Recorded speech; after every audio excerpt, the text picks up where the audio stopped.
네, 이번 시간에는 이제 여러분 교재의 기출문제 부분이 되겠습니다.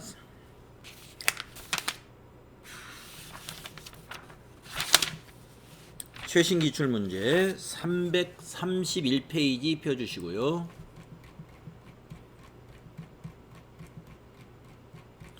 4월 달에 응시하시는 여러분들 시험은 요 기출문제 유형으로 출제가 된다, 이렇게 보시면 되겠네요.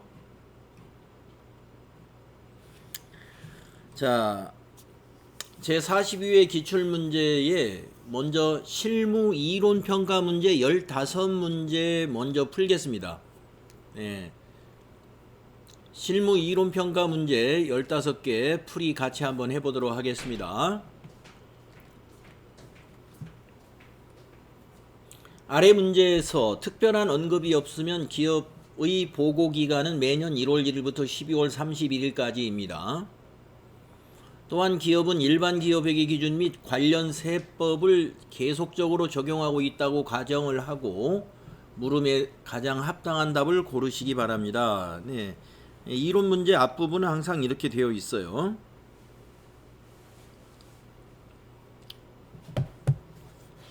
자, 다음은 1번 문제. 다음 중 선생님의 질문에 잘못 대답한 사람은 이랬어요. 선생님이 재무상태표에 대하여 말해볼까요? 그랬는데 희영이는 자산에서 부채를 차감하면 자본을 구할 수 있어요. 맞죠?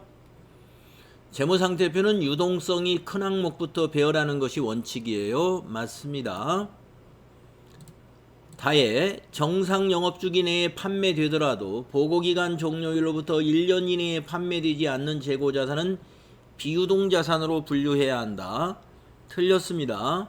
정상 영업주기 내에 판매가 된다면 그것은 유동자산으로 분류해야 됩니다. 정상 영업주기가 1년을 넘는다 하더라도 정상 영업주기 내에 판매되는 것은 우리가 유동으로 분류를 해요. 비유동이 아니고. 그래서 다혜가 잘못 설명하고 있습니다. 철수, 자산과 부채는 원칙적으로 상대하여 표시하면 안 되죠. 총액으로 표시하는 게 원칙입니다. 그래서 답은 3번이 되겠다.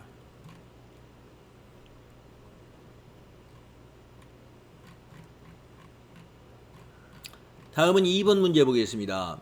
다음에서 설명하는 보고서에 해당하지 않는 것은 이랬어요. 회계기간 말에 회계정보 이용자에게 기업의 경영활동에 대한 회계 내용을 전달하여 그들의 경제적 의사결정에 도움을 주고자 작성하는 결산 후의 보고서를 우리는 재무제표라고 그러죠. 이런 보고서를 뭐라고 그래요? 재무제표라고 그런다. 이거 재무제표. 자, 그러면 재무제표가 아닌 거, 시산표는 재무제표가 아닙니다. 답은 시산표예요. 그럼 한번 제가 질문 한번 해볼게요. 재무제표의 종류 5가지가 있는데 암기사항인데요. 암기가 잘 되셨는지 모르겠어요.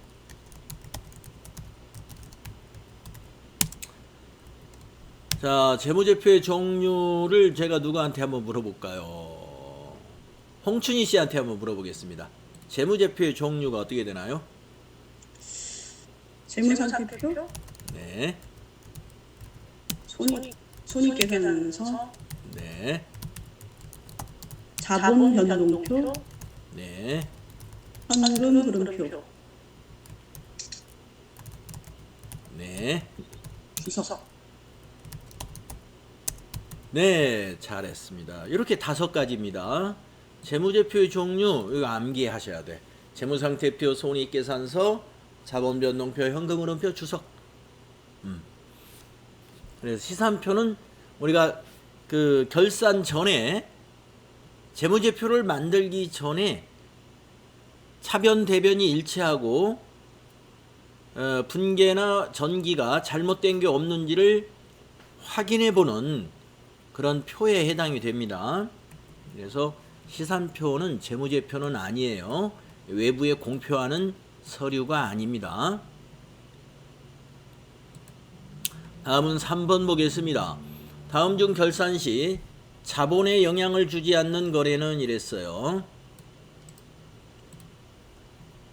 매출 채권에 대한 대손 충당금을 설정하였습니다.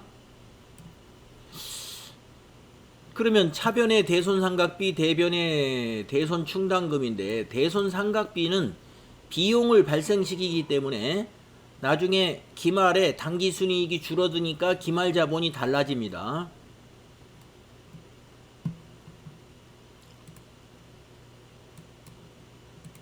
여러분, 이 매출채권에 대한 대손충당금을 설정한다는 것은 분계로 표현하면 이거잖아요.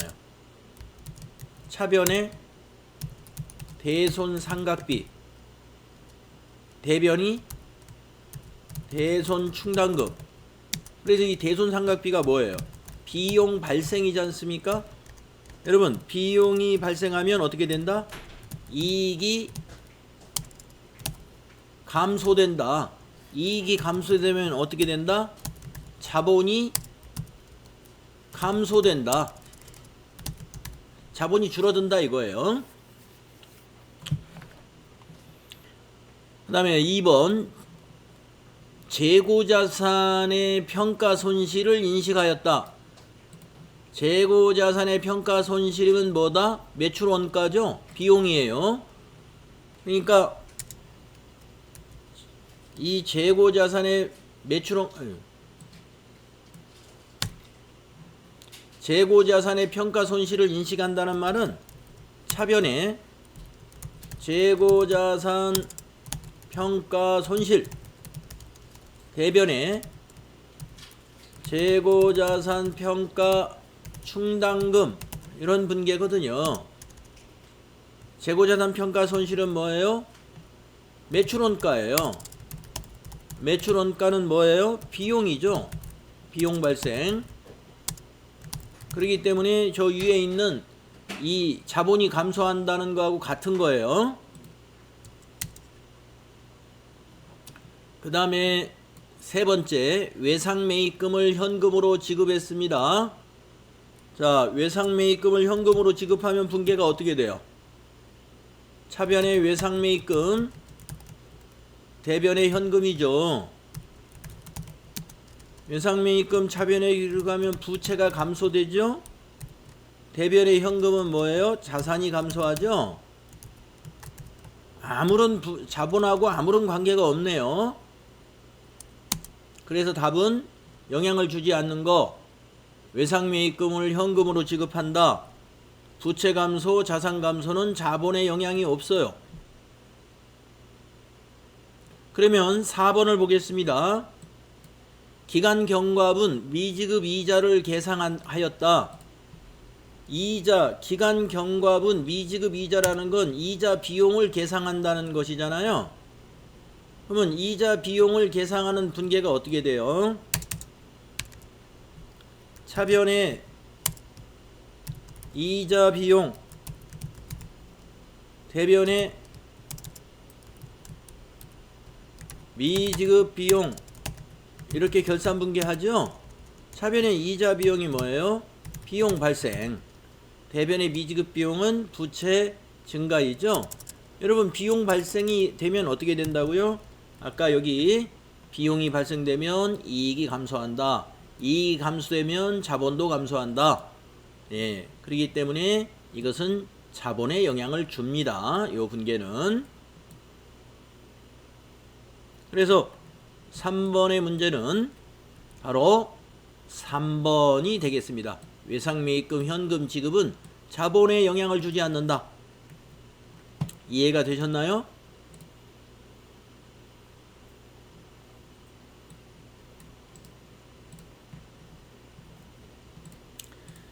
그래서 비용이 발생하면요, 단순히 비용 발생해서 이익이 감소하는 것만이 아니라 이익이 감소하게 되면 자본도 감소한다는 걸 알아두시고, 이익이 증가하면 자본도 증가한다.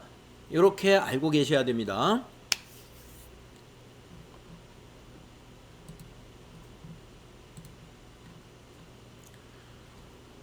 자, 4번 다음 자료를 토대로 기초 상품 재고액을 계산하면 얼마냐 이랬습니다. 자, 칸 채우기로 이런 문제는 할 수 있어요. 여러분 칸 채우기, 저하고 칸 채우기 옛날에 문제 풀 때 칸 채우기 이론 문제 여러분들 풀이할 때 칸 채우기 얘기 많이 했을 텐데요. 상품 계정을 이렇게 생각하시면 돼요. 상품 계정은 차변에 기초, 단기 매입, 대변에 상품 매출 원가, 기말 상품 재고액 이렇게 들어가거든요. 그래서 이 두 개의 합계가 항상 일치하는 거예요. 자, 단기 매입액 500만 원 있죠? 여기다 한번 써보겠습니다. 500만 원. 기말 상품 재고액 50만 원 있죠? 여기다 써보겠습니다. 50만 원. 매출 원가는 뭐냐? 단기 매출액에서 이익을 뺀 게 원가예요. 800만 원이 매출액이고 매출 총이익이 150이면 650이 원가라는 얘기예요. 매출 원가. 그러면 대변의 합계는 이제 700만 원이 되잖아요. 차변의 합계도 700만 원을 만들어 주는 거예요. 자, 매입이 500이니까 기초는 얼마였단 얘기예요? 200만 원이면은 매입이 500만 원이 되는 거죠? 아니죠. 합계가 700만 원이 되는 거죠? 그래서 기초는 200만 원이다. 이렇게 구할 수가 있겠습니다. 자, 상품 계정의 4가지 요소. 차변 요소, 기초 상품 재고액, 단기 상품 매입액. 대변 요소, 매출 원가와 기말 상품 재고액.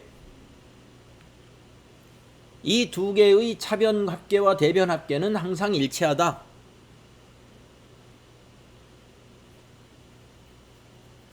그래서 그 원리를 이용해서 이와 같이 T계정 그려서 칸 채우기식으로 숫자 메꾸면 쉽게 구해낼 수 있습니다.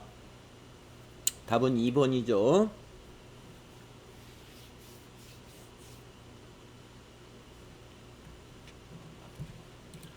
다음은 5번 문제 보도록 하겠습니다. 다음 자료를 토대로 주식회사 한공의 손익계산서에 표시할 대손상각비를 계산하면 어떻게 되느냐.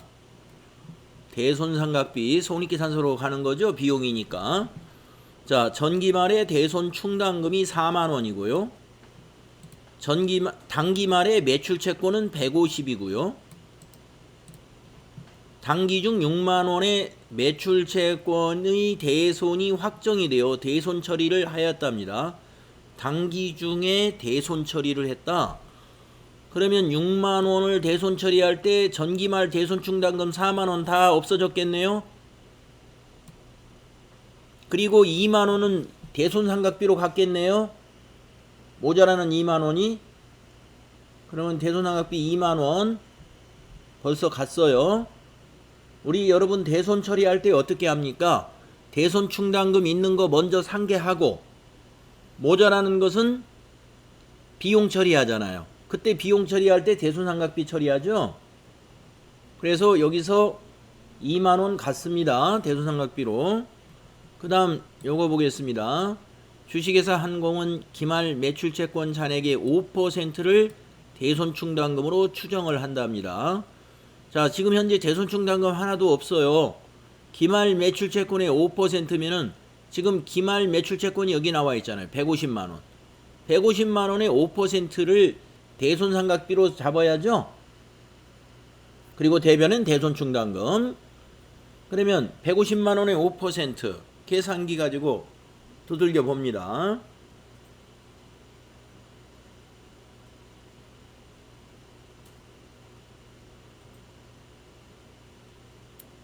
75,000원 나오네요. 그러면 차변에 75,000원, 대변에 75,000원. 그러면 대손상각비가 75,000원 추가되니까 여기서 2만원 갖고 여기서 75,000원이 가니까 두 개 더해지면 95,000원이 되겠네요. 2만원과 75,000원. 그래서 손익계산서에 표시할 대손상각비는 95,000원이 된다. 이해되셨어요? 네. 혹시라도 이해가 안 되시면 질문하시는 건 여러분 망설일 필요가 없습니다. 다음에 6번째 문제 풀이 한번 해볼게요. 다음 자료를 토대로 건물 처분 시 인식해야 할 유형자산 처분이익은 얼마냐? 유형자산 처분이익을 계산하려면은요,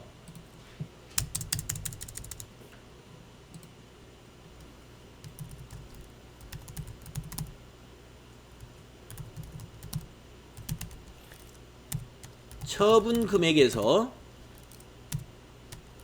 장부 금액을 빼야 됩니다.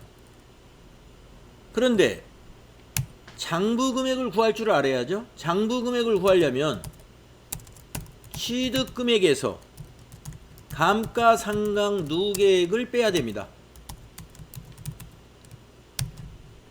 감가상각 누계액을 또 구해야죠. 감가상각 누계액이라는 것은 처분일까지의 감가상각비를 모두 더한 것이 감가상각 누계액이에요. 자, 유형자산 처분이익을 어떻게 구한다? 처분금액 마이너스 장부금액이다. 근데 장부금액은 어떻게 구한다? 취득금액에서 감가상각 누계액을 뺀 것이 장부금액이다. 이 절차를 알아야 됩니다. 자, 그러면 자, 7월 1일 날 건물을 100만 원에 취득했고요. 잔존가치 10만 원에 내용연수 3년 정액법으로 월할 상각하고 22년 6월 3일에 유해 건물을 120만 원에 처분했습니다. 그러면 처분 금액은 알게 됐죠, 이제. 120만 원. 빼기.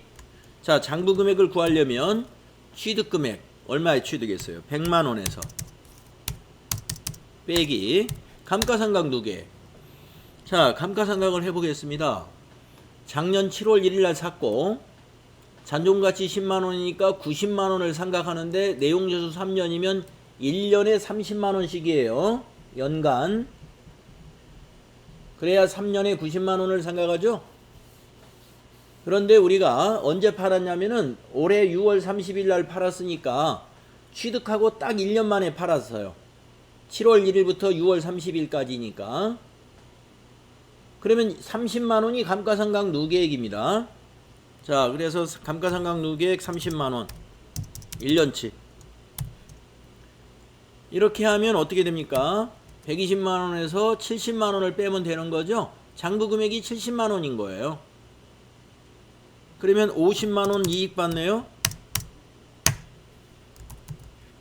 유형자산 처분이익은 50만 원이다. 이렇게 구할 수가 있겠습니다. 3번이에요.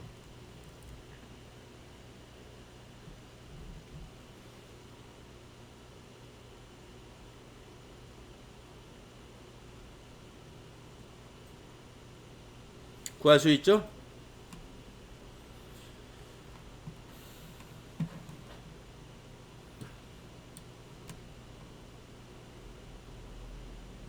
다음은 7번 문제 해볼까요?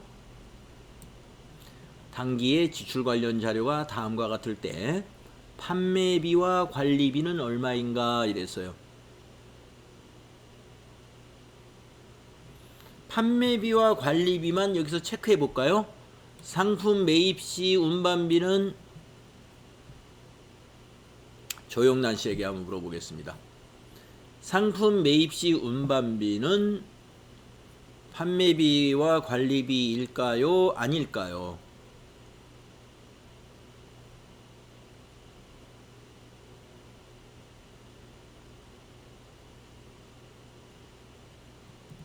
매입 시 상품 매입 시 운반비 뭘까요?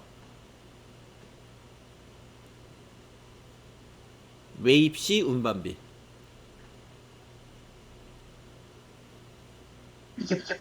상품 매출원 아니죠.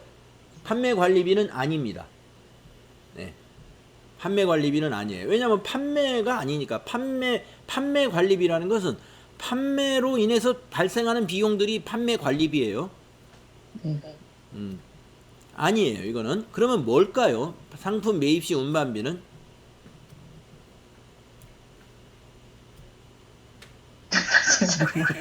잘 모르겠어요? 그러면은 누구한테 물어볼까요? 최미영 씨한테 한번 물어볼까요? 최미영 씨. 예? 예? 상품이에요. 네, 상품. 예. 상품의 매입 원가예요. 그러니까 그냥 상품인 거예요. 자산입니다. 자산. 상품 매입 시 운반비는 비용이 아니고 자산이에요. 상품. 네, 상품의 취득 원가다. 다음에 거래처 접대비, 요거는 판매 관리비입니다. 판매하려고 접대하는 거죠. 매출 시 운반비, 이거는 판매 관리비입니다. 네, 판매하는데 운반비 들어간 건 판매 관리비죠. 외화 환산 손실, 이거 아닙니다. 외화 환산 손실은 판매비와 관리비로 분류하지 않고 무엇으로 분류해야 되거든요. 누구한테 물어볼까요? 진영숙 씨한테 한번 물어보겠습니다. 외화 환산 손실은 비용은 비용인데요. 이거 판매비와 관리비가 아니거든요. 어디로 분류될까요? 비용은 비용인데 판매비와 관리비는 아니에요. 네? 방금 뭐라고 하셨죠?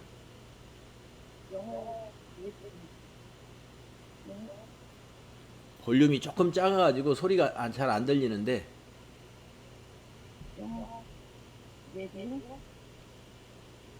영업외 비용이라고 하셨나요? 예. 좀 마이크하고 거리가 멀으신가 봐. 이제 얘기하실 때 마이크하고 좀 가까이다 대고 말씀하시면 돼요. 영업외 비용 맞습니다. 영업외 비용. 외화 환산 손실은 비용은 비용이지만 판매비와 관리비에는 해당이 안 돼요. 네. 자, 그래서 답은 12만원과 20만원을 더하면 32만원입니다. 2번이 답이에요.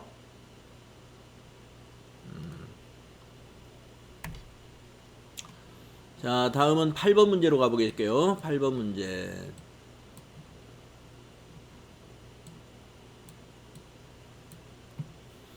주식회사 한공의 5월 매입과 매출 자료가 다음과 같을 때 선입선출법에 따른 5월 말 재고자산 금액은 얼마냐? 자, 선입선출법으로 장부를 정리하고 재고를 계산하면 됩니다. 자, 매출이 200개 있는데 선입선출이니까 5월 1일 날 기초가 이제 여기서 200개 없어지고 이제 100개 남았죠? 그 다음에 매출이 5월 30일 날 50개를 팝니다. 그러면 이 50개는 5월 1일 거에서 100개 중에서 50개 나갔으니까 이제 50개 또 남았죠? 그러면 재고는 5월 1일 거 50개 하고 5월 28일 날 54,000원 하고가 재고예요. 그러면 이 50개가 얼마일까요? 자, 15만 원이 300개가 15만 원이었으니까 한 개당 얼마였어요? 계산기로 한번 써보겠습니다. 15만 원 나누기 300개는 500원이죠. 개당 500원. 500원짜리가 50개 남았어요. 50개.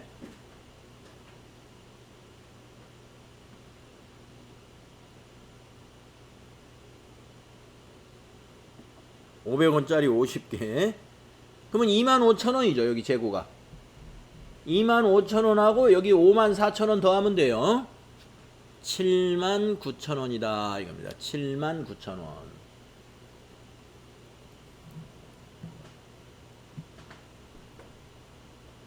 선입선출법으로 장부를 정리해보면 재고를 알 수 있습니다. 5월 말 재고는 5월 1일에서 25,000원 재고 남았고 5월 28일 거 54,000원이 다 재고니까 54,000원 더하기 25,000원 하면은 79,000원이구나. 이걸 우리가 알 수 있겠습니다.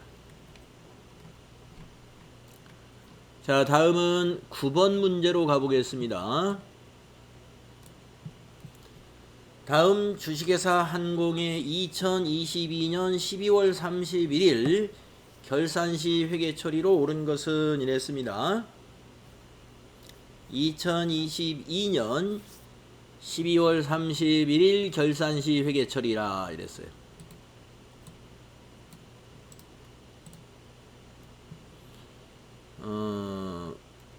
수정전 잔액시산표를 보면은요, 소모품이 30만원 자산이 남아 있습니다.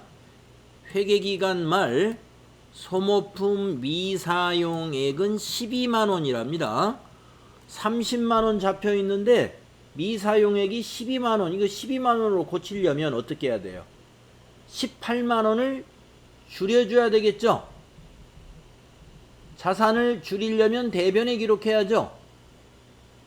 대변에 자산 감소 18만원, 차변에 소모품비, 비용식 사용했으니까 없어진 거죠. 그래서 차변에 소모품비 18만원, 비용 발생. 이렇게 정리분계를 하는 거예요. 이렇게 정리분계하면은 회계기간 말 미사용액 12만원이 되도록 정리한 겁니다. 자, 이 분계가 어디 있어요? 차변에 소모품 비 18만원, 대변에 소모품 18만원, 3번에 있죠? 비용 발생, 4번. 네, 3번이 아니라 18만원이니까 4번.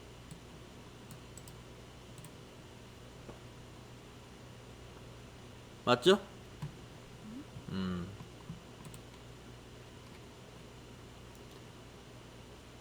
자, 다음은 10번 문제 보겠습니다. 다음 자료를 토대로 결산 조정 후 당기 순이익을 계산하면 얼마인가 이랬습니다. 결산 조정 후 당기 순이익을 계산하면 얼마인가?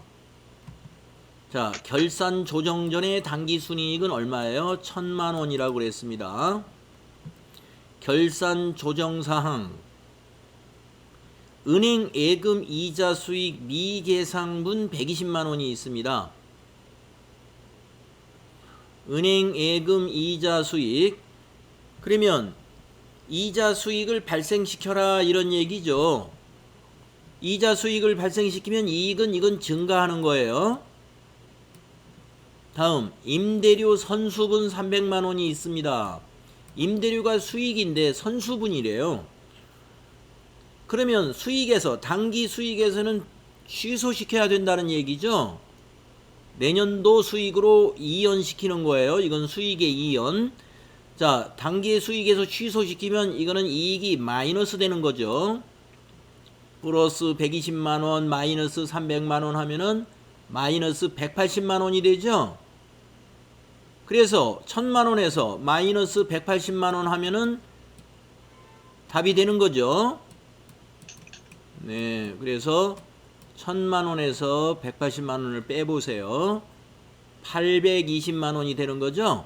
그래서 답은 2번입니다. 이 두 가지를 조정하면은 당기순이익이 820으로 조정이 되죠. 자, 이렇게 해서 10번까지 해봤는데요. 여러분들 FAT 1급 이론 평가 문제는 10번까지가 재무회계 문제예요. 재무회계 이론입니다. 자, 여러분 이론 공부에서 재무회계 이론 말고 또 뭐를 했죠? 부가가치세 이론을 했죠? 네, 부가가치세 이론이 5문제 나와요. 11번부터 15번까지. 네, 11번부터 15번 문제 보도록 하겠습니다. 다음 중 부가가치세법상 납세 의무자에 해당하지 않는 자는 이랬어요. 여러분 부가가치세법상 납세 의무자 잘 알고 있죠?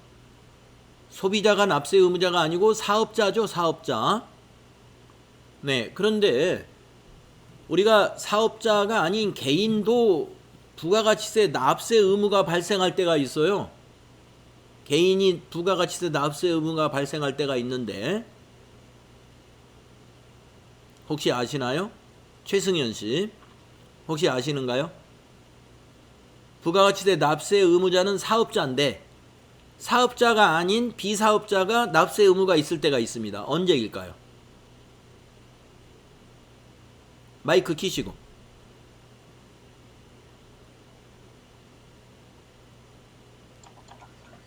비사업자가?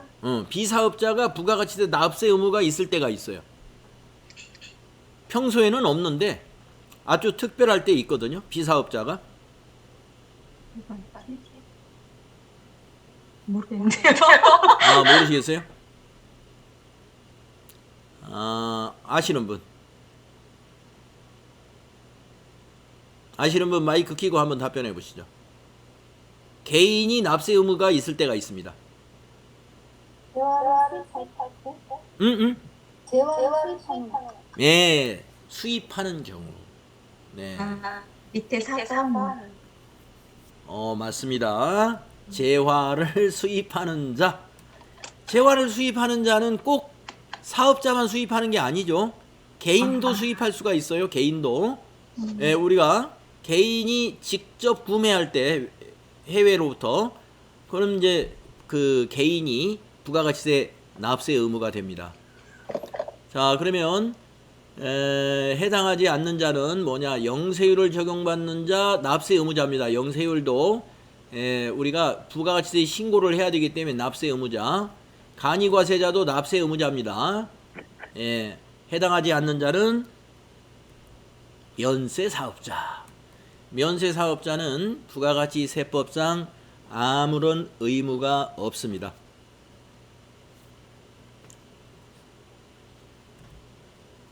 다음은 12번 문제 가볼게요. 다음 중 부가가치세법상 과세 대상 재화의 공급에 해당하는 것은 과세 대상 재화 1번 교환 계약에 따라 저작권을 양도하고 그 대가로 기계장치를 인도받았으면요 교환 거래로서 과세가 됩니다. 1번이 답이네요. 2번 매매 계약에 따라 비상장 주식을 인도하는 경우 자 주식의 거래는 부가가치세가 과세되지 않습니다. 3번 민사집행법의 경매에 따라 건물을 양도하는 경우 민법에 따라서 경매 거래는 재화의 공급으로 보지 않습니다. 과세하지 않아요.